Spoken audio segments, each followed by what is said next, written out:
और समस्त वीर हिंदू भाइयों, वैसे तो मेरी कोई आदत नहीं है, मैं कभी भाषण या इस प्रकार से वक्तव्य नहीं देता हूँ, सिर्फ चर्चा करना चाहूँगा कुछ 5-10 मिनट आप लोगों से, और थोड़े अपने विचार जो मेरे अंदर जो एक आग है, जो एक गुस्सा है, वो आप लोगों से थोड़ा शेयर करना चाहूँगा, साझा करना चाहूँगा। हम यहाँ बात करने बैठे हैं धर्म की। संगठन जो है उसमें हमें ऐसा कार्यकर्ता है, कार्यकर्ता का रूप में 3 चीजें बिल्कुल स्पष्ट होनी चाहिए। एक, क्या करना है, दूसरा क्यों करना है, और तीसरा कैसे करना है। तो पहले हम बात करते हैं क्या करना और क्यों करना। तो क्या करना है तो वो तो आपको मोटा मोटा पता है, जैसे समाज की सेवा करना है, गौ सेवा करना है, और जो भी हमारे जो संस्कृति, भारतीय संस्कृति, प्राचीन संस्कृति की कैसे हम संरक्षण कर सकते हैं, ये करना है। लेकिन इसकी हम जब गहराई में जाएंगे कि इसकी आवश्यकता है, अब आखिरकार हिंदू युवा वाहिनी की जरूरत क्यों है, क्यों आप इससे जुड़े, इसका जवाब आपके पास होना चाहिए। अगर आपसे कोई व्यक्ति पूछता है, आपके घर वाले पूछते हैं, आपके माता पिता पूछते हैं, भाई बहन पूछते हैं कि भैया आप संगठन में क्या कर रहे हो, क्यों आए, तो आपके पास जवाब क्या है कि बस आ गए, मित्र ने बोला कि मैं जुड़ जाता जुड़ गया। ऐसा नहीं होना चाहिए। स्पष्ट एक हमारे पास जवाब होना चाहिए कि हम ऐसा क्यों कर रहे हैं, यहाँ पे आप क्यों बैठे हैं। सोचने वाला विषय है। आज की डेट में भारत में लगभग मेरी जानकारी के अनुसार लगभग 1600 हिंदू संगठन कार्य कर रहे हैं। कितने, 1-2 नहीं, 1600, बहुत बड़ी तादाद है।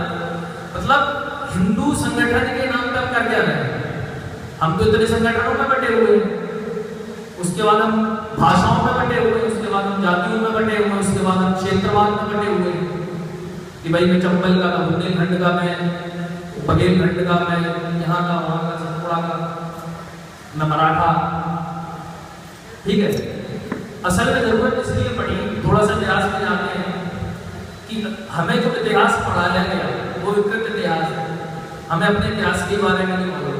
हम धर्म की यहाँ पर बात कर रहे हैं, लेकिन अगर मैं आपसे पूछूं कि गीता में कितने अध्याय हैं, हमारे वेदों में कितने छंद हैं, किस वेद में कितने श्लोक हैं, या रामायण में कितने कांड हैं, कितनी चौपाइयां हैं, तो बहुत सारे भाई यहाँ पर उत्तर नहीं दे पाएंगे। और जो बहुत ही बेसिक, बहुत ही प्राथमिक चीज है, ये तो जानना ही जरूरी है। गीता में कितने श्लोक हैं तो नहीं मालूम, गीता की बात करने आ गए, धर्म की बात करने आ गए। धर्म की हम बात करते हैं, धर्म की हमें परिभाषा नहीं मालूम। धर्म की परिभाषा बड़ी सीधी सादी ये है कि जैसा आचरण उत्तम होना चाहिए, जो धारण करने योग्य है, वो धर्म है। धर्म के मनुस्मृति में 10 लक्षण बताए हैं। चोरी ना करना, अपने आप में संयम रखना और सत्य बोलना, इस प्रकार से 10 लक्षण है धर्म। लेकिन मनुस्मृति को क्या करते हैं, मनुस्मृति को लोग जलाते हैं। किसी की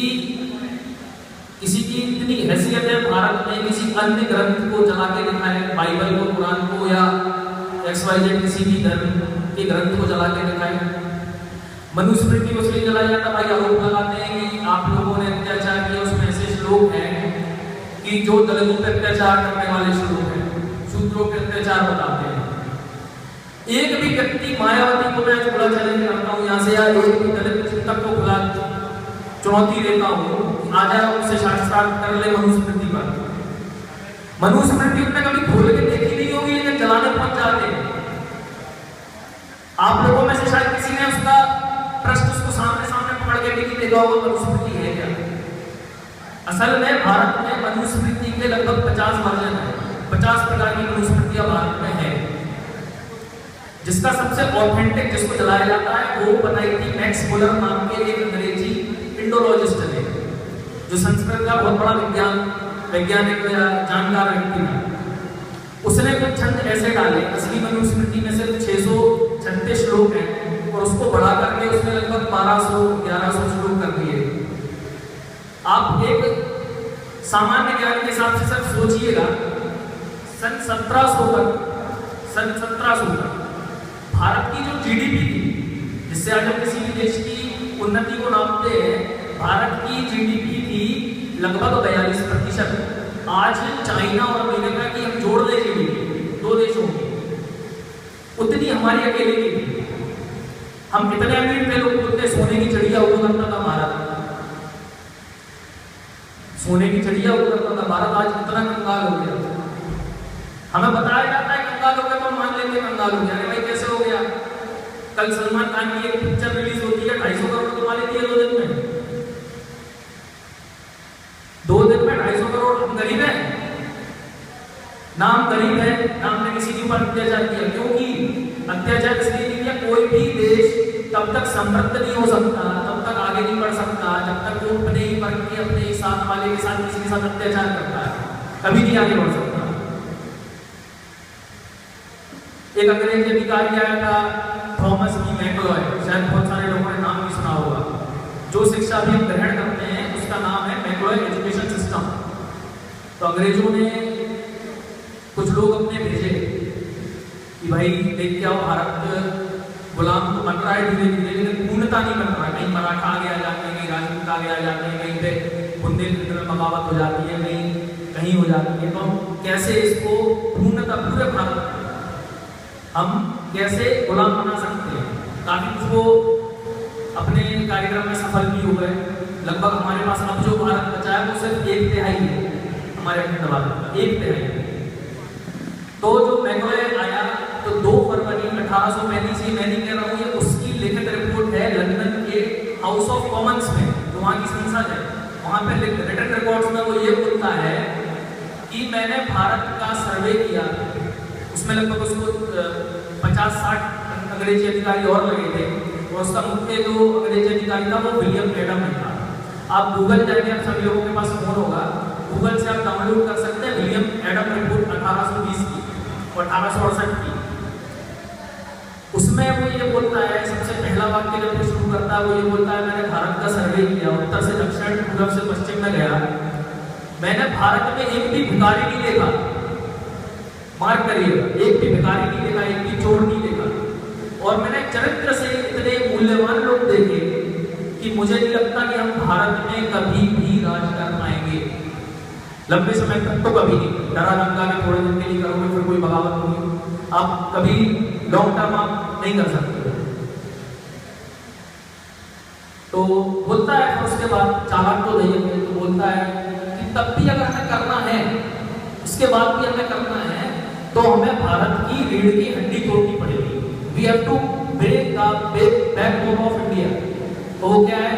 वो बोलता है कि भारत की जो अंग्रेजी, भारत की जो शिक्षक पद्धति है, भारत की जो पढ़ाने की गुरुकुल शिक्षा पद्धति है, उसको तोड़ना पड़ेगा, उसको तोड़ना पड़ेगा।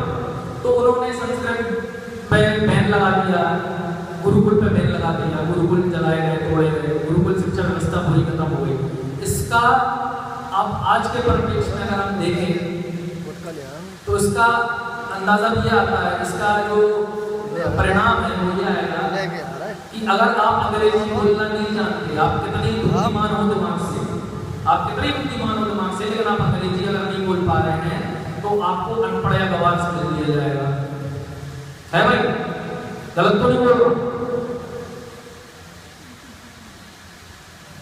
अंग्रेजी शिक्षा व्यवस्था इतनी लीचड़ है, इतनी स्वार्थी स्थिति है कि हमने अपने देश से, समाज से सभी अपनी जो हमारी सांस्कृतिक मूल्य थे, हमारे वेदों का जो ज्ञान था, हमारे गीता का जो ज्ञान था, जो रामायण का ज्ञान था, वो क्या हटा दिया।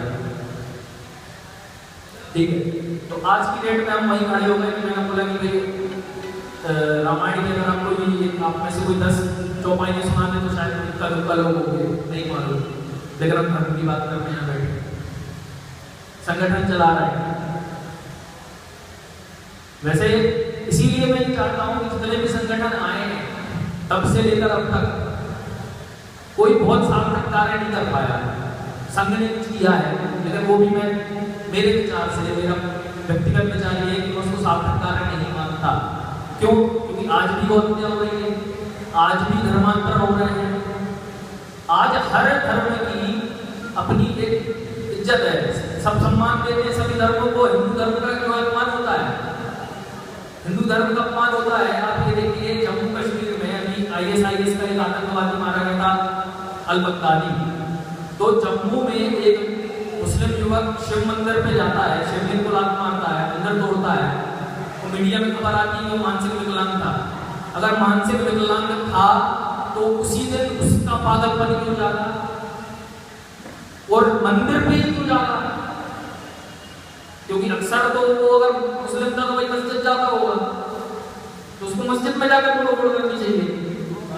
लेकिन इस पर कोई आक्रोश नहीं है समाज का, इसमें कोई आक्रोश नहीं है, ना राजनेताओं का, ना हमारा आपका, किसी का भी नहीं, ना प्रशासन का। ऐसा ही कई सारी घटनाएं होती हैं। आप देखिए कि अभी ऊना में जो घटना हुई, उसका अगर आप सत्य जानना चाहेंगे तो सत्य बहुत अलग है, मीडिया कुछ अलग बता रहे हैं। ऐसा नहीं है कि गलत के साथ हुआ, ऐसा बिल्कुल नहीं है।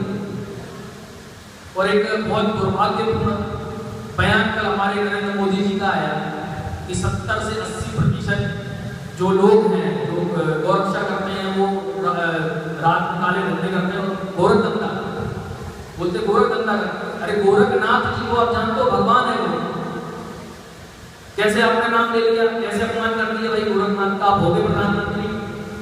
हम नहीं मानते। आप हिंदू आस्थाओं पे ही क्यों चोट देते हैं? आपको मालूम है एक डेटाबेस सेंटर है भारत का, इसको बोलते हैं national bomb database centre NBDC।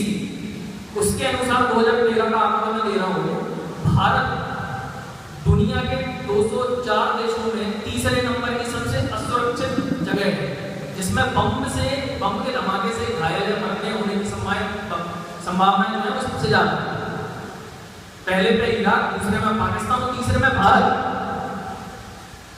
हम तो इतने शांति प्रिय देश है भाई।